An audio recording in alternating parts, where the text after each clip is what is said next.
ኒውካስል ዩናይትድ ከማንቸስተር ሲቲ፣ አርሰናል ከማንስፊልድ፣ ሬክሳም ከቼልሲ። ሰላም ውድ የቻናላችን ተከታዮች እንዴት አላችሁ? እነሆ በእንግሊዝ ኤፍኤ አምስተኛ ዙር ጨዋታዎች ወደ እናንተ ልንደርስ መጥተናል። በዚህም ኒውካስል ዩናይትድ ከማንቸስተር ሲቲ የሚያደርጉትን ተጠባቂ ጨዋታ ብሎም አርሰናል ከማንስፊልድ እና ሬክሳም ከቼልሲ የሚያደርጉትን ፋክቶች እንዳስሳለን። እነዚህ ቡድኖች ማንስፊልድ እና ሬክሳም እነማን ናቸው? ቁጥራዊ ጉዳዮችን እንዲሁም ታሪካዊ ሁነቶችን ነው የምናነሳላችሁ። በተጨማሪም የቢቢሲው እግር ኳስ ተንታኝ ክሪስ ሲቶን በጨዋታው ዙሪያ የሰጠውን ግምት ወደ እናንተ እናደርሳለን። አብሮነታችሁ አይለያን። የእንግሊዝ ኤፍኤ ዋንጫ አምስተኛ ዙር ተጠባቂ ጨዋታዎች።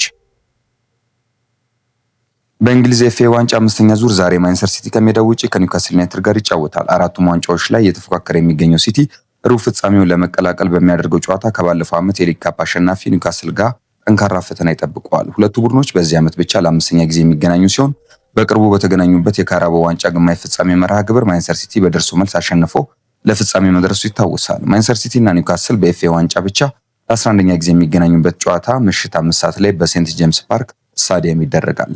በምሽቱ ጨዋታ እንግዲህ ጆስኮ ግቫርዲዮል አሁንም በጉዳት የማይሰለፍ የሲቲ ተጫዋች ሲሆን ማቴዎ ኮቫቺች ልምምድ ቢጀምርም ለዛሬው ጨዋታ መድረሱ ግን አልታወቀም። መጠነኛ ጉዳት የነበረበት ኒኮ ኦሪሊም የመሰለፉ ነገር አልተረጋገጠም። በኒውካስል በኩል ደግሞ ጃኮብ ራምሴ በቅጣት የማይሰለፍ ሲሆን የኒክ ቮልትማር ደግሞ መሰለፉ አልተረጋገጠም።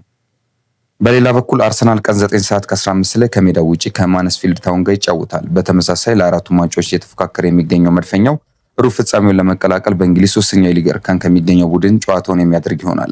ፕሪሚየር ሊጉን በ7 ነጥብ ልዩነት እየመራ የሚገኘው አሰልጣኝ ሚኬል አርቴታ ዛሬ በሚያደርገው ጨዋታ በሊጉ ብራይተንን ካሸነፈበት ስብስብ በርካታ ለውጦችን እንደሚያደርግም ይጠበቃል። ሁለቱም ቡድኖች በኤፍኤ ዋንጫ ሲገናኙ የዛሬው ከ95 ዓመት በኋላ ሲሆን ለመጀመሪያ ጊዜ አርሰናል በመድረኩ በእንግሊዝ ሶስተኛ የሊግ እርከን ከሚገኙ ቡድኖች ጋር ያደረጋቸውን ያለፉትን 15 ጨዋታዎች በሙሉ ማሸነፉም ይታወቃል። እንዲሁ በተመሳሳይ ቼልሲ ምሽቱ 2 ሰዓት ከ45 ላይ ከሬክሳም ጋር ይጫወታል። በሳምንቱ አጋማሽ በሊጉ አስቶን ቪላን 4-1 ያሸነፈው ቼልሲ ዓመቱን ካለ ዋንጫ ላለማጠናቀቅ እና ወደ ሩብ ፍጻሜው ለመግባት ይህንን ጨዋታ የሚያደርግ ይሆናል። ታዲያ ማንስፊልድ ታውን ከአርሰናል እንዲሁም ቼልሲ ከሬክሳም የሚያደርጓቸው ጨዋታዎች እውነታዎች ምንድን ናቸው? አብሮነታቸው አይለየን። ቀጥሎ ደግሞ እነዚህን እናነሳለን።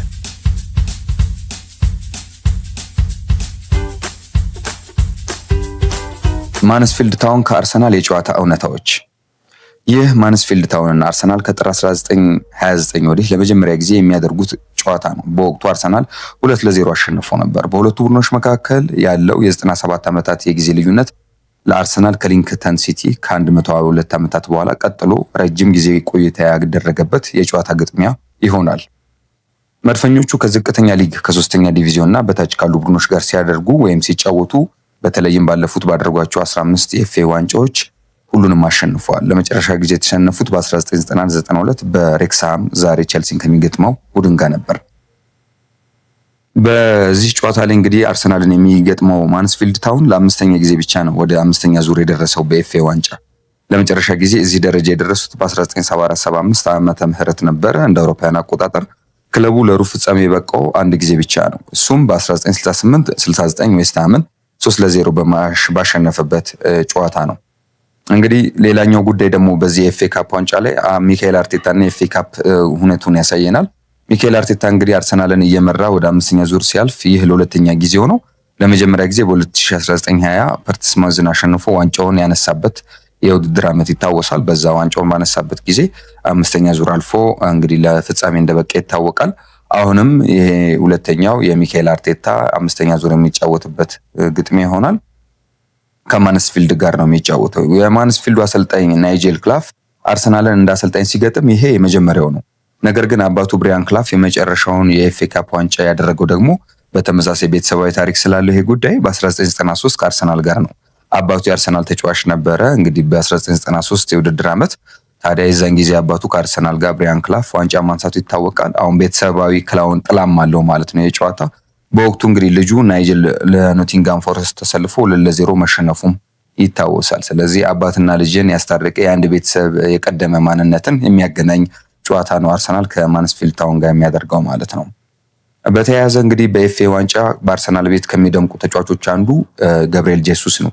ገብርኤል ጄሱስ ከፕሪሚየር ሊግ ውጪ ካሉ ቡድኖች ጋር ባደረጋቸው 19 የሀገር ውስጥ ዋንጫ ጨዋታዎች እና ኤፍኤ ካፕ፣ ሊግ ካፕ፣ ካርሊንግ ካፕ የምንላቸው ማለት ነው በ20 ጎሎች ላይ በቀጥታ ተሳትፏል። 14 ጎሎችን አስቆጥሮ 6 ለጎል የሚሆኑ ኳሶችን አመቻችቶ ተቀብሏል። ስለዚህ እነዚህን 19 ጨዋታዎች ደግሞ በአንጻሩ አርሰናል አሸንፏል በገብርኤል ጄሱስ በተሳተፈባቸው። ስለሆነም ዛሬ እንግዲህ ምሽት የሚጠበቀው የአርሰናልና የማንስፊልድ ታውን ጨዋታ አርሰናል እንደሚያሸንፍ ብዙ ግምቶች ተሰጥቶበታል። እኛም በጨዋታው የዚህ ሶስተኛ እርከን ላይ የሚገኘው ቡድን ምን አይነት ነገር ያሳየናል፣ አርሰናልስ እነማንን ይዞ ይገባል የሚለው ተጠባቂ ነው። ሌላው የጨዋታ እውነታ የሚወስደን ወደ ሬክሳም እና የቸልሲ ጨዋታ ይሆናል። በድጋሚ አብሮነታቸው ያለ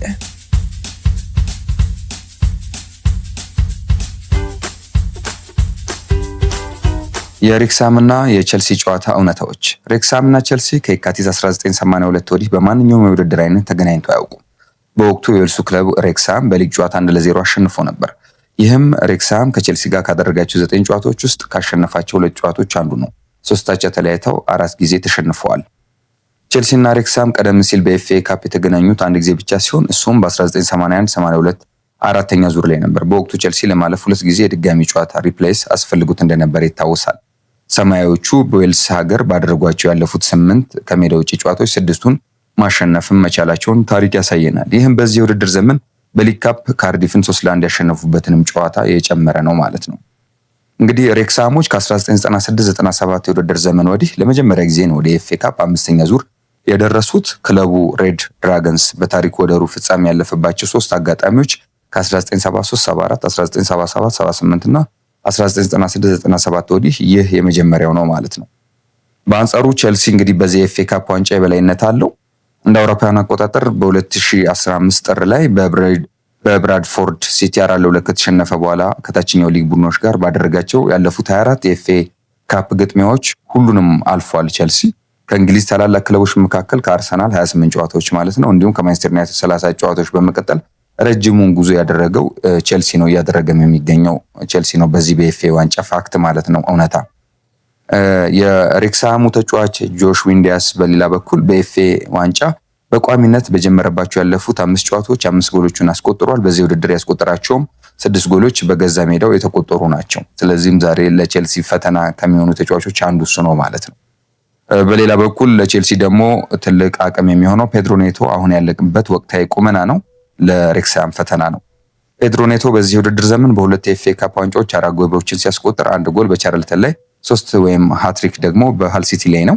በሶስተኛው 4ኛውና 5ኛው ዙር በተከታታይ ጎል ያስቆጠረ የመጨረሻው ቸልሲ ተጫዋች ደግሞ ሌላኛው ፔድሮ ነው። እንደ አውሮፓውያን አቆጣጠር በ2016-17 ነው። ስለዚህ የሱ ሞክሼ ዛሬ ፔድሮ ኔቶ ምን ያህል ግቦችን ያስቆጥራል በሬክሳም ሲቲ ላይ የሚለው ተጠባቂ ነው ማለት ነው።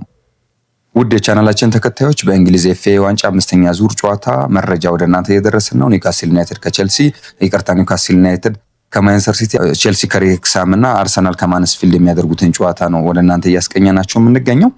ከዚህ ጋር በተያያዘ ቀጥሎ የምንመለከተው ጉዳይ ደግሞ የቢቢሲ እግር ኳስ ተንታኝ ክሪስ ሱተን ስለነዚህ 5ኛ ዙር የኤፍኤ ዋንጫ ጨዋታዎች የተመረጡ ጨዋታዎች የሰጠውን ግምት ይሆናል። በድጋሚ አብሮነታቸው አይለየን።